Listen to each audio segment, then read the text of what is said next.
నమస్తే, నా పేరు తరణి. ఏపీటీడీ న్యూస్ కి స్వాగతం. ముందుగా ఈనాటి ముఖ్యాంశాలు.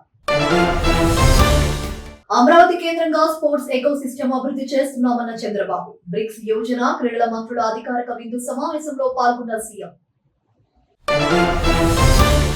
కేరళలో ప్రత్యేక ఆయుర్వేద థెరపీకి డిప్యూటీ సీఎం పవన్ కళ్యాణ్. కొచ్చి విమానాశ్రయంలో స్వాగతం పలికిన అభిమానులు.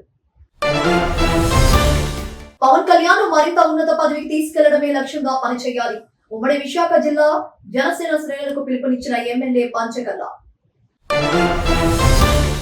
నిరుద్యోగులకు తీపి కబురు చెప్పిన ఏపీ ప్రభుత్వం. 10,000 ఉద్యోగాల భర్తీకి నోటిఫికేషన్ జారీ చేసిన అధికారులు. ఇక వివరాల్లోకి వెళ్తే, అమరావతి కేంద్రంగా స్పోర్ట్స్ ఎకో సిస్టమ్ అభివృద్ధి చేసే దాన్ని స్పోర్ట్స్ సిటీగా తీర్చిదిద్దుతామని ముఖ్యమంత్రి చంద్రబాబు తెలిపారు. విశాఖలో జరిగిన బ్రిక్స్ యోజన క్రీడల మంత్రుల అధికారిక విందు సమావేశంలో పాల్గొన్న చంద్రబాబు, బ్రిక్స్ దేశాలు భౌగోళికంగా, భాష, సంస్కృతి పరంగా విభిన్నమైనప్పటికీ క్రీడలతో ఐక్యంగా ఉండాలని ఆకాంక్షించారు. ఆటల ద్వారా అథ్లెట్లు, కోచ్లు, ట్రైనర్లు, ఫిజియోథెరపిస్టులు, ఈవెంట్ మేనేజర్లు, పారిశ్రామికవేత్తలకు ఎన్నో అవకాశాలు లభిస్తాయని, స్పోర్ట్స్ టూరిజం ద్వారా పెట్టుబడులు రావడంతో పాటు అంతర్జాతీయ ఈవెంట్ల ద్వారా ఆర్థిక వ్యవస్థకు ఊతం లభిస్తోందని ముఖ్యమంత్రి చంద్రబాబు పేర్కొన్నారు. విశాఖ కేంద్రంగా youth and sports innovation network ఏర్పాటుకు ముందుకు రావాలని బ్రిక్స్ దేశాలకు ఆయన పిలుపునిచ్చారు. క్రీడలు కేవలం పోటీలు మాత్రమే కాదని, సంస్కృతి, సాంప్రదాయాల, ప్రజల జీవన విధానానికి నిదర్శనమన్న చంద్రబాబు, క్రీడలు ఆరోగ్యవంతమైన వ్యక్తులతో పాటు బలమైన ఆర్థిక వ్యవస్థను నిర్మిస్తాయన్నారు. ఒలింపిక్స్ 2036 ప్రాజెక్టు కింద గ్రామీణ స్థాయి నుంచి అంతర్జాతీయ స్థాయి వరకు ప్రతిభను గుర్తించి ప్రోత్సహించే వ్యవస్థను రూపొందిస్తున్నామని, ప్రతిభావంతులకు శాస్త్రీయ శిక్షణ ద్వారా 2036 ఒలింపిక్స్ తో పాటు ఇతర అంతర్జాతీయ క్రీడా పోటీలకు సిద్ధం చేస్తామని వెల్లడించారు. 56 స్పోర్ట్స్ స్కూళ్లను రాష్ట్ర స్థాయి అకాడమీలు, సెంటర్ ఆఫ్ ఎక్సలెన్స్ లకు అనుసంధానిస్తామని చంద్రబాబు తెలియజేశారు. బ్రిక్స్ దేశాల ఉమ్మడి కార్యాచరణలో యువతకు తగిన ప్రాధాన్యం కల్పించి కూటమిని మరింత బలంగా నిర్మిద్దామని కేంద్ర యోజన వ్యవహారాలు, క్రీడల శాఖ మంత్రి మన్సుఖ్ మాండవీయ సూచించారు. విశాఖలో జరిగిన Brazil, China, Egypt, Ethiopia, Indonesia, Iran, Russia, Saudi Arabia, దక్షిణాఫ్రికా, యుఏఈ సభ్య దేశాల సమావేశానికి కేంద్ర మంత్రి అధ్యక్షత వహించారు. ఈ సందర్భంగా మాట్లాడుతూ, భారత్ అధ్యక్షతన జరుగుతున్న బ్రిక్స్ దేశాల సమావేశాలలో యువతను కేవలం లబ్ధిదారులుగా కాకుండా ఉమ్మడి భవిష్యత్తును రూపొందించే చురుకైన పాత్రధారులుగా గుర్తించాలని కోరారు. భారత్ది అదే వైఖరిని ఆయన స్పష్టం చేశారు. మరోవైపు సమాజ వికాసానికి యువత సిద్ధం కావాలని పిలుపునిచ్చారు. దేశానికి స్వాతంత్రం వచ్చి 100 ఏళ్లు పూర్తయ్యే 2047 నాటికి వికసిత్ భారత్ లక్ష్య సాధనకు ప్రధాని మోడీ నాయకత్వంలో కృత నిశ్చయంతో పనిచేస్తామని కేంద్ర మంత్రి వెల్లడించారు. ఈ లక్ష్య సాధనలో దేశాన్ని నడిపించడానికి రాజకీయ నేపథ్యం లేని 1,00,000 మంది యువ నాయకులను తయారు చేయనున్నామని వివరించారు. AP deputy CM Pawan Kalyan Kerala వెళ్లారు. ఇటీవల ముంబైలో కుడి భుజం రొటేటర్ కఫ్ గాయానికి శస్త్రచికిత్స చేయించుకున్న పవన్, వైద్యుల సూచన మేరకు ఆయుర్వేద థెరపీ చేయించుకునేందుకు అక్కడికి వెళ్లారు. భుజానికి ఆపరేషన్ చేయించుకున్న పవన్ కు వైద్యులు పూర్తి విశ్రాంతి తీసుకోవాలని సూచించగా, పాలనా బాధితులతో వారం రోజుల్లోనే ఆయన క్యాంపు కార్యాలయంలో అందుబాటులోకి వచ్చారు. ముందుగా ఖరారైన ప్రభుత్వ కార్యక్రమాలలో పాల్గొన్నారు. వరుసగా శాఖపరమైన సమీక్షలు, పార్టీ అంతర్గత సమావేశాలు నిర్వహించారు. దీంతో శస్త్రచికిత్స చేసిన భుజం వద్ద వాపు రావడంతో పాటు తీవ్ర జ్వరం కూడా వచ్చింది. ఈ నేపథ్యంలో వైద్యుల సలహా మేరకు భుజం పూర్తి స్థాయిలో కోలుకునేందుకు ఇప్పుడు కేరళలో ప్రత్యేక ఆయుర్వేద థెరపీ చేయించుకుంటారని ముఖ్యమంత్రి కార్యాలయం ఒక ప్రకటనలో వెల్లడించింది. కాగా కొచ్చి విమానాశ్రయానికి చేరుకున్న పవన్ కళ్యాణ్ కు అక్కడ ఆయన అభిమానులు స్వాగతం పలికారు. అక్కడి నుంచి నేరుగా చికిత్స అందించనున్న ఆయుర్వేద వైద్యశాలకు పవన్ బయలుదేరి వెళ్లారు. పవన్ కళ్యాణ్ ను మరింత ఉన్నత పదవిలో చూడాలన్న సంకల్పంతో జన సైనికులు పనిచేయాలని ఆ పార్టీ విశాఖ రూరల్ జిల్లా అధ్యక్షులు, పెందుర్తి ఎమ్మెల్యే పంచకల్ల రమేష్ బాబు పిలుపునిచ్చారు. స్థానిక సంస్థల ఎన్నికల కోసం కేడర్ను సమాయత్తపరిచే లక్ష్యంతో విశాఖ అర్బన్ జిల్లా అధ్యక్షులు, దక్షిణ ఎమ్మెల్యే వంశీకృష్ణ యాదవ్ తో కలిసి ఆయన పార్టీ శ్రేణులతో సమీక్షా సమావేశం నిర్వహించారు. ఈ సందర్భంగా మాట్లాడుతూ, ముందుగా కార్పొరేషన్లు, మున్సిపాలిటీలకే ఎన్నికలు జరిగే అవకాశం ఉందని, త్వరలోనే ఈ మేరకు నోటిఫికేషన్ విడుదలవుతుందని పేర్కొన్నారు. విశాఖ కార్పొరేషన్ లో వార్డుల సంఖ్య పెంపుపై ఇప్పటికే ముఖ్యమంత్రి చంద్రబాబు కసరత్తు చేస్తున్నారని, కనీసం 120 వార్డులకు పెంచాలని విజ్ఞప్తి చేశామని తెలిపారు. అయితే వార్డుల సంఖ్య పెంపును పట్టించుకోకుండా ఏ స్థానాల్లో జనసేన అభ్యర్థులు గెలుస్తారో నివేదిక తయారు చేసి అధినేతకు పంపించాల్సి ఉందని తెలిపారు. నాయకులందరూ ఆలోచించి జనసేన పోటీ చేసే స్థానాలను గుర్తించే ప్రక్రియ చేపట్టాలని కోరారు. ముఖ్యంగా గతంలో కార్పొరేటర్లుగా పోటీ చేసిన వారికి ప్రాధాన్యత ఇవ్వాలని అధినేత నిర్ణయించినందున ఈ విషయాన్ని దృష్టిలో ఉంచుకొని ఎమ్మెల్యే రమేష్ బాబు పార్టీ నాయకులకు సూచించారు. ఏం కోరామనేది పేపర్లో ఆల్మోస్ట్ ఆల్ వచ్చింది. మేమైతే ముఖ్యంగా వంశీనేనైతే కార్పొరేషన్ ముందు వంశీనే మాట్లాడమన్నారు. చాలా గట్టిగా గతంలో జగన్మోహన్ రెడ్డి అనే వ్యక్తిని దించడం కోసం మనం ఈ పొత్తులో మనకు బలం ఉన్నప్పటికీ కూడా సీట్లు తగ్గించుకుని రాజీ పడ్డాం. కానీ లోకల్ బాడీస్లో మనం రాజీ పడితే ఎప్పటి నుంచో పార్టీ పెట్టినప్పటి నుంచి కష్టపడి ఉన్న వాళ్ళకి న్యాయం జరగదండి, మనం సీట్లు ఎక్కువే తీసుకోవాలని చెప్పి వంశీ గారు, ఆ తర్వాత నేను మాట్లాడిన తర్వాత 20 మంది ఎమ్మెల్యేలు కూడా అదే లైన్ తీసుకున్నారు. కార్పొరేషన్ మున్సిపాలిటీలో ఉన్న ఎమ్మెల్యేలందరూ కూడా అదే లైన్ తీసుకున్నారు. అధ్యక్షుల వారు కూడా దాని మీద వారు కూడా గట్టిగానే ఉన్నారు. ఎందుకంటే అప్పుడు ఒక దుర్మార్గుడిని ఈ రాష్ట్రాన్ని నాశనం చేస్తున్న ఒక దుర్మార్గుడిని దించడం కోసం మనం రాజీ పడ్డాం. కానీ ఇక మీదట అలా ఉండదు అనే ఆలోచనతో మేమంతా కూడా ముందుకు వెళ్తా ఉన్నాం. దానిలో భాగంగా వంశీ గారికి కొన్ని ఆదేశాలు ఇచ్చారు. అసలు మనం ఎక్కడ బలంగా ఉన్నాం, నియోజకవర్గాల వారీగా అంటే అన్ని చోట్ల ఉన్నాం, బాగా గెలవగలం, 100% కూడా మనం గెలవగలం అన్నది లిస్ట్ అవుట్ చేస్తే దీంట్లో పర్సంటేజ్ 15%, 20% అనేది కాదు. మనం గెలవగలిగే ప్రతి చోట కూడా మ్యాక్సిమం మనం పోటీ చేయడానికి అవకాశాలు ఉంటాయి. అలాని మిత్రధర్మాన్ని దాటేసి 98లో 60, 50, 70 అనేది కాదు. అదంతా కూడా పెద్దలిద్దరు పార్టీలు, 3 పార్టీల అధ్యక్షులు కూర్చుని డిసైడ్ చేస్తారు. ముందుగా మనకైతే వంశీ గారికి ఇచ్చిన ఆదేశాలు, మేము ఈ నియోజకవర్గ ఇన్ఛార్జీలు పెద్దలు కూర్చుని వంశీ గారు గెలవగలిగిన నా నియోజకవర్గానికి నేను ఇస్తాను ఆయనకి, అలాగే మీ నియోజకవర్గాల్లో కూడా వారు మీరు కూర్చుని గెలవగలిగిన గ్యారంటీగా మనం మంచి స్కోర్ చేస్తాం అనుకున్నవన్నీ కూడా వంశీ గారికి ఇస్తే అవన్నీ కూడా అధ్యక్షుల వారికి చేరుతాయి. అలాగే ఈ క్యాండిడేట్ ఫైనలైజేషన్ అంటే ఈ ఎక్సర్సైజ్లో 14 మంది కమిటీ వేశారు. దాంట్లో కూడా వంశీ గారు ఉన్నారు కాబట్టి మనకు ఎక్కువ న్యాయం జరుగుతుందని కూడా నేను సంపూర్ణంగా నమ్ముతా ఉన్నాను. ఈ 14 మంది కూడా ఇదే ఎక్సర్సైజ్ చేస్తారు. ఈ 14 మంది కలెక్ట్ చేసుకుని మీటింగ్ పెట్టుకుని ఆ రిపోర్టు శంకర్ గారు ఉన్నారు, దాంట్లో వంశీ ఉన్నారు, మనకి మన జిల్లాలో 2 ఉన్నారు కాబట్టి పక్క జిల్లాలో మాధవి గారు ఎమ్మెల్యే ఉన్నారు. వీళ్ళు ఇవన్నీ లిస్టులు పెట్టుకుని ప్రెసిడెంట్ గారితో కూర్చుని మనకు న్యాయమైన ధర్మమైన వాటా తెస్తారు. అయితే ఒకటైతే వాస్తవం, ఎక్కడా కూడా నేను అక్కడి నుంచి రాగానే కూడా ప్రెస్తో మాట్లాడుతూ ఒక వీడియో రిలీజ్ చేశాను. అది ఎవరిని విమర్శించకుండా మనం న్యాయమైన ధర్మమైన వాటాగా అప్పీల్ చేస్తామని చెప్పి నేను జిల్లా అధ్యక్షుడిగా 7 నియోజకవర్గాలకు కూడా దాన్ని రిలీజ్ చేశాను. వంశీ గారు అయితే ఇలా మీటింగ్ పెట్టారు, నేను రాగానే నా వాయిస్ పంపించాను. నిన్ననే ఇంకొక మెసేజ్ కూడా వచ్చింది. ఎవరైతే గతంలో పోటీ చేశారో కార్పొరేటర్లుగా కానీ, కౌన్సిలర్లుగా కానీ, సర్పంచ్లుగా కానీ, ఎంపీటీసీలుగా కానీ, జడ్పీటీసీలుగా కానీ, ఎంపీపీలుగా అవుదామని కానీ ఎవరైతే గతంలో పోటీ చేశారో వాళ్ళని టాప్ ప్రయారిటీలో వాళ్ళ లిస్టులు పంపించమన్నారు. ఎందుకంటే గెలవమని తెలిసిన 2021లో గెలవమని తెలిసిన పార్టీ నిర్ణయాన్ని గౌరవించి పోటీ చేసి లాస్ అయిన వాళ్ళకు కూడా చాలా సముచితమైన స్థానం ఇస్తామని చెప్పి కూడా అధ్యక్షుడు వారు చెప్పారు. రాష్ట్ర ప్రభుత్వం నిరుద్యోగులకు తీపి కబురు అందించింది. 10,060 ప్రభుత్వ ఉద్యోగుల భర్తీకి జాబ్ క్యాలెండర్ విడుదల చేసింది. 4 విడతల్లో పలు నోటిఫికేషన్ల ద్వారా ఈ ఉద్యోగాలను భర్తీ చేయనుంది.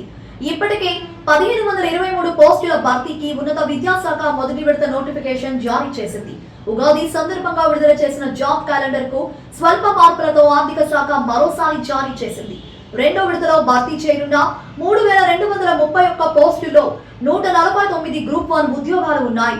మూడో విడతలో భర్తీ చేయనున్న 2311 పోస్టుల్లో 673 గ్రూప్ 2 ఉద్యోగాలు ఉన్నాయి.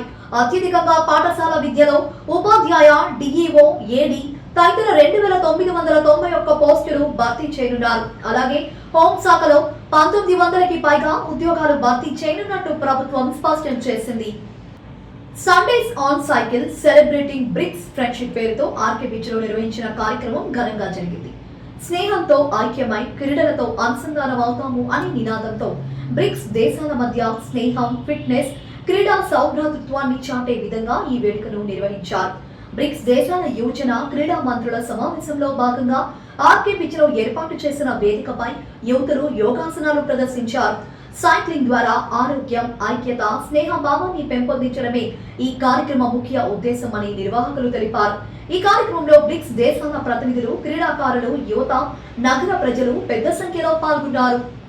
ఓ పక్క ఆంధ్రప్రదేశ్ ప్రభుత్వం కొత్త పరిశ్రమలను భారీ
నా పేరు రాము అండి, ముళ్ళపూడి.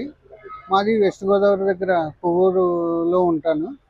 ఓకే, నాకు 2 లారీలు ఉన్నాయండి, ట్యాంకర్లు. విష్ణు కెమికల్స్ పరవాడ నుంచి లోడ్ తీసుకుని విష్ణు కెమికల్స్ బిలాయికి లోడ్ తీసుకుని వెళ్తుండగా 21/2/2026లో ట్యాంక్ కొంచెం లీక్ అయింది. గుడిలో దగ్గర డ్రైవర్ నిద్రపోతుండగా ట్యాంక్ కొంచెం లీక్ అయింది. డ్రైవర్ చూడలేదు. కానీ పీసీబీ అధికారులు అని చెప్పి పైడా హారిక అండ్ రాజ్కుమార్ గారు వచ్చి డ్రైవర్ని నిద్రలేపారండి. డ్రైవర్ నిద్రలేపేటప్పటికి ముందు ట్యాంక్ లీక్ అవుతుందండి, ఒక్క నిమిషం ఆగండి అని చెప్పి లారీలో ఉన్న ఎంసీబీ ట్యాంక్ కంటించి ముందు దాన్ని సరిచేశారు. కాకపోతే ఆ మేడం గారు ఏం చేశారంటే డ్రైవర్ దగ్గర నా నెంబర్ తీసుకుని మేము పీసీబీ అధికారులమని చెప్పారు. పీసీబీ అధికారులమని చెప్పి ఇలా మీ బండి సీజ్ చేస్తున్నామండి, పొల్యూషన్ కంట్రోల్ బోర్డు నుంచి వచ్చాము అని చెప్పారు. సరేనండి, ఒక 5 minutes టైం ఇవ్వండి అని కాల్ కట్ చేసి మళ్ళీ నేను మాట్లాడితే అలా కదండి మీ బండి పట్టుకెళ్ళిపోతున్నాము, కుదరదు అన్నారు. సరే ఏం చేయాలో ఏంటో చెప్పండి అంటే, ఓ 1,00,000 రూపాయలు ఇవ్వండి అని అడిగారండి.